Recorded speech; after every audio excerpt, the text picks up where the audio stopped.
रामपुर के जंगल में सुंदरी कभी अपनी दो बेटियों के साथ रहती थी। सुंदरी की बड़ी बेटी टूनी बहुत ही सिंपल और सीधी सादी थी, वीडियो लेकिन में उसकी लाइक के छोटी फॉलो बेटी वाले टुनटुनी बटन को बहुत ही तेज रिश्तेदारों तरार का गला और समझ के बहुत दबा मॉडर्न दो। थी। एक दिन वो अपनी बड़ी बहन टूनी से कहती है, दीदी तुम इतनी सिंपल क्यों हो? आजकल की लड़कियां बहुत ही मॉडर्न होती हैं, तुम्हारे जैसी सीधी सादी नहीं। मुझे देखो, मैं कितनी मॉडर्न हूँ, तुम्हें देखकर तो लगता ही नहीं कि मैं तुम्हारी बहन हूँ। बस बस ज़्यादा बातें मत बना, जल्दी कर, कॉलेज के लिए देर हो रही है। क्या दी, तुम हर समय पढ़ाई की बातें ही करती रहती हो। मैं आज अपने दोस्तों के साथ पिकनिक के लिए जा रही हूँ, तुम्हें कॉलेज जाना है तो जाओ। ये क्या टुनटुनी, तुम रोज़ रोज़ कॉलेज बंक कर रही हो? अभी कल ही तो तुम अपने दोस्तों के साथ पिक्चर देखने गई थी। मैंने अभी तक मम्मी को ये बात नहीं बताई है। दीदी तुम कॉलेज जाओ, मेरे साथ बहस मत करो। टूनी कॉलेज चली जाती है। इस तरह कई दिन गुजर जाते हैं। एक दिन टूनी की मौसी उसके घर आती है। और बताओ चंपा, कैसे हाल चाल हैं? जीजा जी ठीक तो है ना? हाँ हाँ सुंदरी, सब ठीक है। ये टूनी और टुनटुनी कहीं दिखाई नहीं दे रही।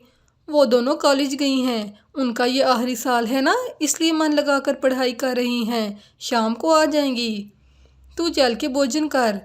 शाम को जब टूनी और टुनटुनी घर वापस आती हैं, अरे मौसी जी, आप कब आई? अगर आपने हमें पहले बताया होता तो हम दोनों आज कॉलेज से छुट्टी कर लेती। अरे बेटा, तुम लोगों से मिलने का दिल किया तो चली आई। अरे सुंदरी, तुम्हारी ये बड़ी बेटी टूनी तो कुछ बोलती ही नहीं। कैसे तो इसकी शादी करेगी? चंपा, ऐसी कोई बात नहीं, मेरी बेटी तो वैसे ही बहुत अच्छी है और बहुत लायक है। बहुत अच्छा पढ़ती है मेरी बेटी। बस इसकी पढ़ाई ख़त्म होते ही मैं इसकी शादी कर देना चाहती हूँ।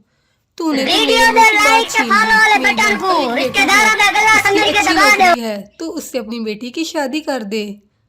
धीरे धीरे एक साल गुजर जाता है और टोनी की शादी हो जाती है।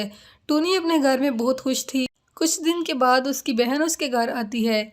अरे टुनटुनी, तू यहाँ? मैंने कल ही माँ से फ़ोन पर बात की थी, उन्होंने तो मुझे तेरे आने के बारे में नहीं बताया। अरे टूनी, तुम ये कैसी बातें कर रही हो? ये तुम्हारी बहन है, इसको पूरा हक है तुमसे मिलने का। आइए आइए सालिक साहिबा, मेरे घर में आपका स्वागत है। टुनटुनी को देखकर जुगनू कौवा बहुत खुश था। उसे टुनटुनी के सामने अपनी पत्नी फीकी लगने लगी। ये बात टूनी चिड़िया को अच्छी नहीं लगती थी, लेकिन वो करती भी तो क्या। आखिर टुनटुनी उसकी बहन जो थी।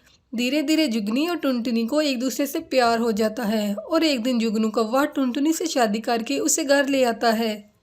ये आपने क्या किया जी? अगर आपने ऐसा ही करना था तो मेरी ज़िंदगी क्यों ख़राब की? टूनी, मुझे तुमसे शादी नहीं करनी थी, लेकिन चंपा, मम्मी के दबाव में आकर मैंने तुमसे शादी कर ली। दुखी होकर टूनी अपने मेके चली आती है और नौकरी करके खुशी खुशी अपनी माँ के साथ रहने लगती है। एक घने जंगल में टुनटुनी चिड़िया अपने दो बच्चों के साथ रहती थी। वो खेती करके अपने बच्चों का पेट पालती थी। उसी जंगल में एक मुखिया कौवा भी था। उसका पूरे जंगल में सिक्का चलता था। मुखिया का इकलौता बेटा कालू कौवा बहुत ही शरारती और ज़िद्दी था। वो जिस चीज़ की भी फरमाइश करता उसे वो लेकर ही रहता। एक दिन वो अपने पिता से कहता है, पिताजी, आज मेरा केले खाने का मन हो रहा है, मेरे लिए कुछ केले मंगवा दें। बेटा, मैं तुम्हारे लिए केले मंगवा देता हूँ, तुम तब तक खेलो। नहीं पिताजी, मुझे तो अभी केले खाने हैं। तभी मुखिया सेठ अपने नौकर से कहता है, अरे हरिया, जा और जाकर मेरे बेटे के लिए केले लेकर आ और बगैर केले लेकर वापस मत आना। हरिया वहाँ से केले लेने चला जाता है। वो इधर उधर केले की खोज में लगा रहता है, मगर उसे कहीं भी केले नजर नहीं आते। तभी वो वापस मुखिया सेठ के पास जाता है। सेठ जी, मैंने पूरे जंगल में केले की खोज की, मगर कहीं भी नहीं केले नजर आए। अरे हरिया, तुम तो जानते हो मेरे बेटे को चाहिए, जैसे भी हो जहाँ से मर्जी केले लेकर आओ। तुम पूरे जंगल में ऐलान कर दो कि जो भी मेरे बेटे के लिए केले लेकर आएगा उसे मैं सोने के सिक्के दूंगा। फिर हरिया पूरे जंगल में ऐलान कर देता है। तभी टुनटुनी चिड़िया ये सुनकर मुखिया के घर जाती है। मुखिया जी, मेरे भाई की केले की खेती है, दूसरे जंगल में है। अगर आप मेरे बच्चों का ध्यान रखें तो मैं अभी केले लेकर आती हूँ। फिर टुनटुनी चिड़िया दूसरे जंगल में केले लेने चली जाती है। वीडियो में लाइक के फॉलो वाले बटन को रिश्तेदारों में बेल आइकन के दबा दो। के दे देता है। टुनटुनी वो लेकर अपने घर चली जाती है और हंसी खुशी अपने बच्चों के साथ रहने लगती है। जग्गू बेटा, अब अपनी स्कूल की चीज़ें खराब मत करना। मैंने और आपके पापा ने बहुत मेहनत से आपके लिए कापियाँ और किताबें खरीदी हैं। मम्मा मम्मा, पता है मैं चीज़ें गुम नहीं करता, बल्कि दूसरे छोटे पक्षी मेरी सब चीज़ें निकाल लेते हैं। जग्गू, किसी और की चीज़ें तो चोरी नहीं होती, एक तुम्हारी चीज़ें ही चोरी होना होती हैं। अब जाओ, स्कूल का टाइम होने वाला है। अरे यार, क्या मुसीबत है ये पढ़ाई भी। मैंने सोचा था आज नदी किनारे जाकर खेलूंगा। जग्गू, मम्मा कहती हैं कि पढ़ने के समय पढ़ाई और खेलने के समय खेलना चाहिए। जग्गू कौवा स्कूल जाने से बहुत डरता था। वो जानबूझकर अपनी स्कूल की चीज़ें गुम कर देता ताकि उसे स्कूल ना जाना पड़े। सब छोटे पक्षी बास टीचर की बातें ध्यान से सुन रहे थे और जग्गू दूसरों से बातें करने में मसरूफ़ था। जग्गू, जो बच्चे ध्यान से पढ़ाई नहीं करते और सारा दिन आवारा फिरते हैं वो कभी कामयाब नहीं होते। मगर टीचर, पढ़ना कौन सा आसान काम है, जब देखो पढ़ाई पढ़ाई। ऐसे ही छुट्टी का टाइम हो जाता है। सब छोटे पक्षी अपने अपने घर चले जाते हैं, जबकि जग्गू तो आज कुछ और ही सोच रहा था। एक दो चीज़ गुम करूं तो मम्मा और पापा नई चीज़ें ले देते हैं। आज मैं अपना पूरे का पूरा बैग ही गुम कर दूंगा। मैं अपना बैग नदी में फेंक देता हूँ। ऐसा कहते हुए जग्गू अपना स्कूल बैग नदी में फेंक देता है। जग्गू बेटा, आपका बैग किधर है? मम्मा, मैं ब्रेक में वॉशरूम गया कि मेरा बैग किसी छोटे पक्षी ने चोरी कर लिया। जग्गू बेटा, ऐसा कैसे हो सकता है? हमारे पास तो इतने पैसे ही नहीं, अब किधर से आएंगे इतने पैसे? फिर जग्गू की मम्मा चिड़िया के पास जाती है। चिड़िया, जग्गू का बैग किसी छोटे पक्षी ने चोरी कर लिया है। हमारे पास तो ज़रा भी पैसे नहीं हैं कि हम जग्गू को नया बैग और किताबें खरीद दें। गोरी बहन, आप चिंता न करें, मुश्किल समय में पड़ोसी ही एक दूसरे के काम आते हैं। फिर चिड़िया और कबूतर पैसे इकट्ठे करके जग्गू के लिए नया बैग और किताबें खरीद लाते हैं। चिड़िया, आपका बहुत बहुत शुक्रिया, मैं आपका एहसान कभी नहीं भूलूंगी। ये लो जग्गू, आपके लिए नया बैग और किताबें। बेटा, अब इन चीजों का ध्यान बहुत अच्छे से रखना पर अब तुम स्कूल जाओ। अरे यार, क्या मुसीबत है, मैं तो पढ़ना ही नहीं चाहता। आज तो मुझे कुछ और ही करना पड़ेगा। जग्गू, सब ठीक तो है ना? अंकल कालू चोर, क्या आपको पता है मेरी मम्मा का एक सोने का हार है, वो उन्होंने एक बैग में छुपाया है और वो बैग संदूक के ऊपर पड़ा है। ठीक है जग्गू, अब तुम स्कूल जाओ। रात को गोरी और कालू सोए हुए थे, जग्गू जाग रहा था। अरे, यहाँ तो कुछ भी नहीं। जग्गू भी बाहर आ जाता है। कालू चोर, मैंने आपको बेवकूफ़ बनाया है, आप मेरा स्कूल बैग लेकर चले जाओ, वरना मैं आपकी शिकायत करके आपकी पिटाई करवाऊंगा। कालू चोर बैग लेकर चला जाता है। ऐसे ही सुबह हो जाती है। जग्गू, आपका बैग किधर है? बेटा, आपके स्कूल का टाइम हो गया है। मम्मा, मुझे नहीं पता, मैंने अपना बैग संदूक पर रखा था। तभी दरवाजे पर दस्तक होती है। बाहर चिड़िया और कुकू थे। जग्गू बेटा, ये लो अपना बैग, और कालू चोर ने आपके लिए एक चिट्ठी भी दी है। बेटे, मुझे आपके बैग ले जाने में कोई फ़ायदा नुकसान नहीं, मगर इसमें आपका नुकसान है। अगर पढ़ोगे नहीं तो सारी ज़िंदगी मेरी तरह चोर बन जाओगे। गोरी कौवी ये सब देखकर बहुत परेशान थी। जग्गू भी बहुत शर्मिंदा था और फिर वो अपनी मम्मा से माफ़ी मांगता है और मन लगाकर पढ़ने का वादा करता है।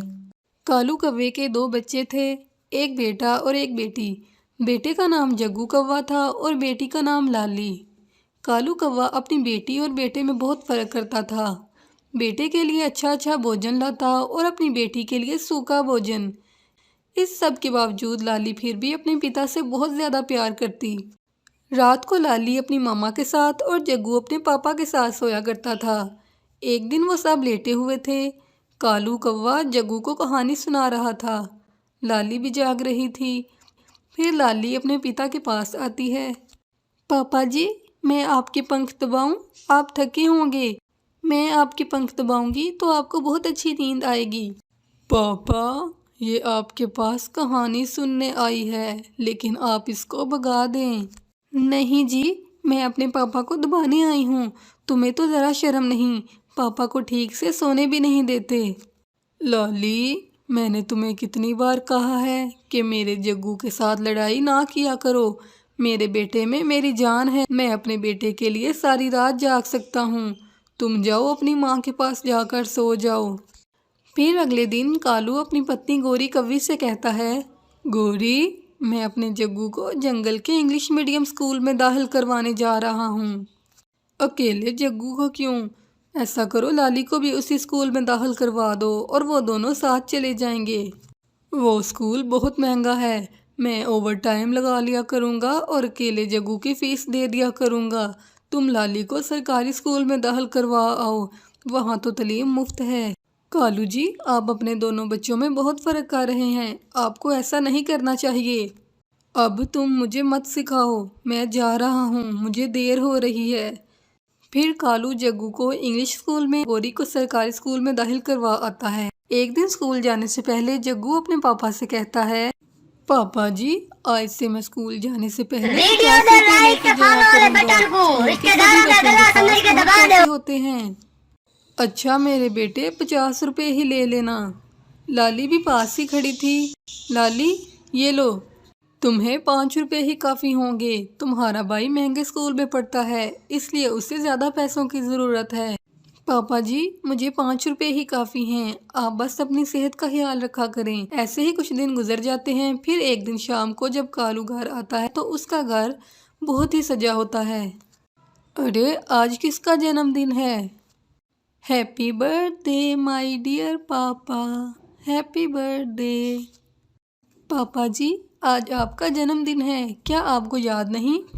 कालू जी, आज तो मुझे भी याद नहीं। ये सब सजावट तो लाली ने की है। जो 5 रुपये लाली स्कूल लेके जाती थी, वो पैसे खर्च नहीं करती थी बल्कि जमा करती थी, और ये सारी सजावट आज लाली ने उन्हीं पैसों से की है। पापा जी, मेरा तो बहुत दिल करता था कि मैं अपने पापा का जन्मदिन बहुत धूमधाम से मनाऊं, इसलिए मैंने ये सब किया। कालू कौवा बहुत हैरान हुआ। वो अपनी बेटी और बेटे को देख रहा था। जग्गू एक तरफ बैठा अपने खिलौनों से खेल रहा था। उसने अपने पापा को एक बार भी विश नहीं किया था, और लाली ने अपनी थोड़ी सी पॉकेट मनी जमा करके अपने पापा को इतना अच्छा सरप्राइज़ दिया और अपने पापा के जन्मदिन को मनाया। कालू कौवे को आज एहसास हो गया था कि बेटियां कितनी खास होती हैं। फिर उसने कभी भी अपने बेटे और बेटी में फ़र्क नहीं किया था, बल्कि लाली से अब वो जग्गू से भी ज़्यादा प्यार करने लगा था।